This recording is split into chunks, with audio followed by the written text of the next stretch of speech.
लागू किया है, तो उसके तहत होटल स्वामी बहुत लंबे समय तक भी प्रशासन को कार्रवाई करने से रोक नहीं पाएंगे।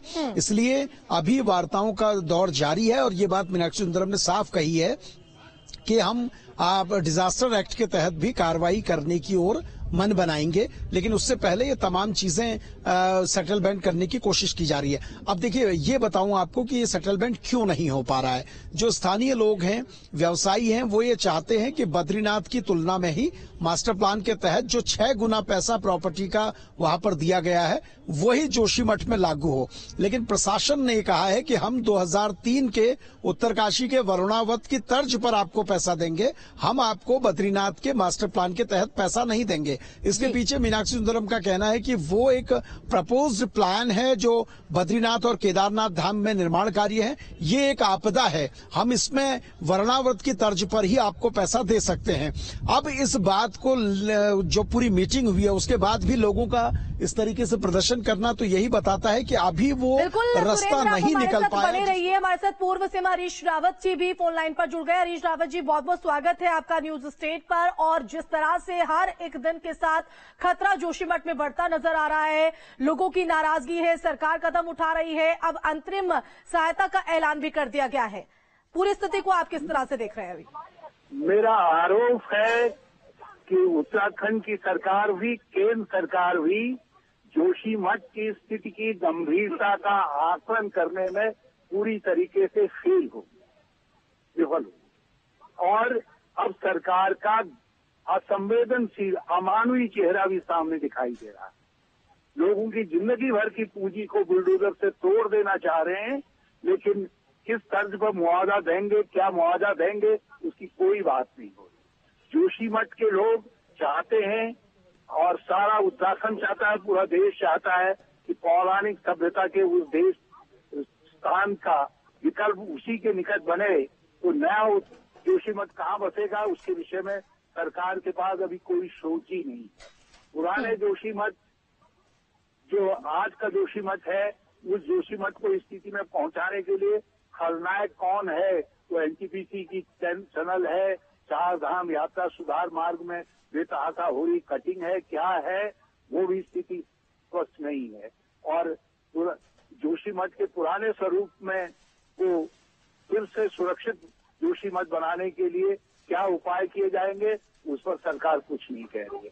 कल विपक्ष मिला, कांग्रेस मिली, हमने 7 सूत्री ज्ञापन भी दिया और शाम तक हमको उम्मीद थी कि ये जोशीमठ के लोगों के साथ मुआवजे को लेकर के, उसके रेट्स को लेकर क्या आधार होगा, उसको लेकर के कोई नतीजा निकलेगा। खैर, वो तो बातचीत यहाँ पर चल रही है, लेकिन हरीश रावत जी, मैं आपको बीच में रोक रही हूँ, लेकिन मैं आपसे ये भी बात करना चाहती हूँ, ये भी आप सवाल है, क्योंकि एक ही पार्टी कोई जिम्मेदार नहीं है। आप पूरी तरीके से सरकार पर चीखा फोड़ रहे हैं, लेकिन उत्तराखंड की अगर जनता की बात करें, जोशीमठ की जनता की बात करें, समान अवसर जो है वो बीजेपी और कांग्रेस को दिए गए हैं। अब आप मौन उपवास कर रहे हैं। आज की सरकार कौन है, प्रश्न ये है, समाधान कौन करेगा ये है।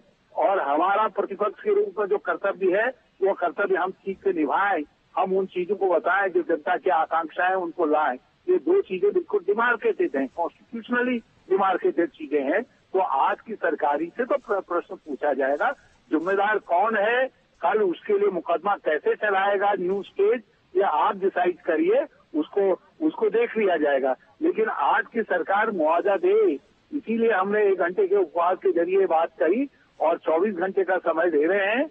और कल के बाद जो है डायरेक्ट एक्शन कांग्रेस में आएगी और लोगों के साथ खड़े होकर के इस लड़ाई को निर्णायक तरीके से, ताकि जोशीमठ के लोगों की आकांक्षा के अनुरूप निर्णय करवाया जा सके, उसके लिए राज्य और केंद्र सरकार दोनों से लड़े। बिल्कुल, लेकिन हरीश जी, ये कोई आज की समस्या तो नहीं है, क्योंकि कई ऐसी दर्जनों रिपोर्ट जो है वो दर्ज की गई थी जिसमें ये आशंका जताई गई थी कि धसाव की ओर जोशीमठ जा सकता है। आशिमा, एक सवाल हरीश रावत जी से मेरा भी होगा। जी जी जी, आशिमा, एक सवाल हरीश रावत जी से मेरा भी होगा। जी, हरीश रावत जी, सुरेंद्र डसीला बोल रहा हूँ। सर, मेरा सर आपसे एक सवाल है मेरा। हाँ सर, हाइड्रो पावर प्रोजेक्ट्स को लेकर भी तमाम वैज्ञानिक सवाल उठा रहे हैं। आपको लगता है कि पावर प्रोजेक्ट भी एक बड़ा इसमें जरिया रहे नुकसान में? और दूसरी बात, ये सरकार ने आज 1.5 लाख रुपए की अंतरिम राशि देने की बात कही है और उसके अलावा कहा है कि वरुणा व्रत के तर्ज पे हम जो सांत्वना राशि होगी, जो प्रॉपर्टी का पैसा होगा, वो वरुणा व्रत की तर्ज पे देंगे। आप इससे सहमत हैं सर?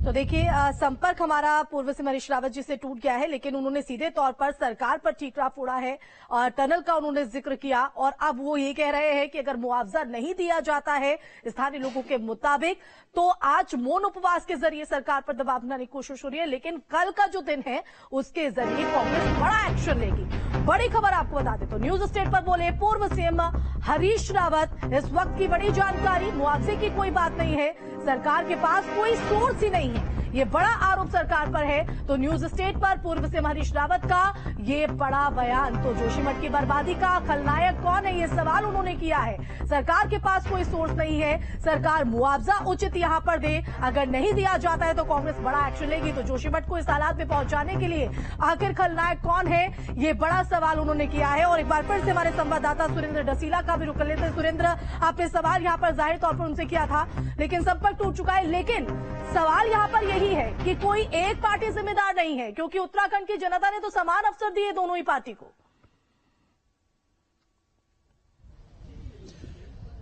देखिए, बिल्कुल जिम्मेदारी सभी सरकारों की रही है और अब जिस तरह से तमाम चीजें हो रही हैं, देखिए अब जब हमारे सामने आपदा है तो उस आपदा में बचाव राहत सबसे जरूरी है। सरकार अपनी ओर से एफर्ट लगा रही है, कोशिशें कर रही है, मुख्यमंत्री केंद्र सरकार से बात कर रहे हैं, प्रधानमंत्री से बात कर रहे हैं, इसमें कोई दो राय नहीं है। और 1.5 लाख की जो अंतरिम राशि है वो भी लोगों के लिए कहीं ना कहीं घाव भरने का काम करेगी। हाँ, ये जरूर है कि अभी लोगों के जो उनके नुकसान की राशि क्या होगी, वरुणा व्रत की तर्ज पर देने की बात है, उस पर लोग कितने सहमत होंगे, ये सारी चीजें हैं जो लोगों के बीच से जब सहमत हो जाएंगी तो चीजें होती हुई दिखेंगी। लेकिन मैं ये कह दूं कि प्रशासन बिल्कुल काम नहीं कर रहा है, ऐसा नहीं है। यहाँ पर काम हो भी रहा है, एसडीआरएफ हो, एनडीआरएफ हो, तमाम फोर्सेस हो, वो काम कर रही हैं, विशेषज्ञ अपनी ओर से निरीक्षण कर रहे हैं। लेकिन लोग जो राशि चाहते हैं उनके नुकसान की, उसे लेकर अभी सहमति नहीं बन पाई है, उस पर लगातार चर्चा चल रही है और प्रशासन का कहना है उसका भी रास्ता निकालेंगे। देखिए, हरीश रावत जो बात कह रहे थे, विपक्ष का काम है सरकार पर सवाल उठाना, लेकिन ये विपक्ष को भी देखना होगा कि इस स्थिति में अब जब स्थितियां ऐसी हैं तो उसका निवारण कैसे हो सकता है, उसे कैसे बेहतर कर सकते हैं, क्योंकि अभी सबसे ज्यादा उत्तराखंड के टूरिज्म को नुकसान हो रहा है। उत्तराखंड की छवि ऐसी जा रही है कि पूरे उत्तराखंड में डर है, पूरे उत्तराखंड में खतरा है। बिल्कुल सुरेंद्र, आपने वहां पर लोगों की मौजूदगी भी दिखाई है, अगर पॉसिबल हो तो आप उन लोगों के पास भी जाइएगा। और जो आज बैठक स्थानीय लोगों के साथ हुई है, जो अंतरिम सहायता का ऐलान यहां पर किया है और साथ ही न्यू टिहरी के आधार पर न्यू जोशीमठ बनाने की बात जो की जा रही है, उसको लेकर लोगों का क्या रुख है ये भी बताइएगा। और साथ ही साथ तस्वीर और मौसम क्या कुछ कह रहा है, क्योंकि वो भी एक बड़ी चुनौती पेश कर रहा है उत्तराखंड जोशीमठ की जनता के लिए भी, साथ ही प्रशासन के लिए भी। देखिए आशिमा, मैं बात तो करना चाहता था उन लोगों के साथ, लेकिन वहां पर अभी काफी लोग हैं और भाषणबाजी चल रही है और तमाम महिलाएं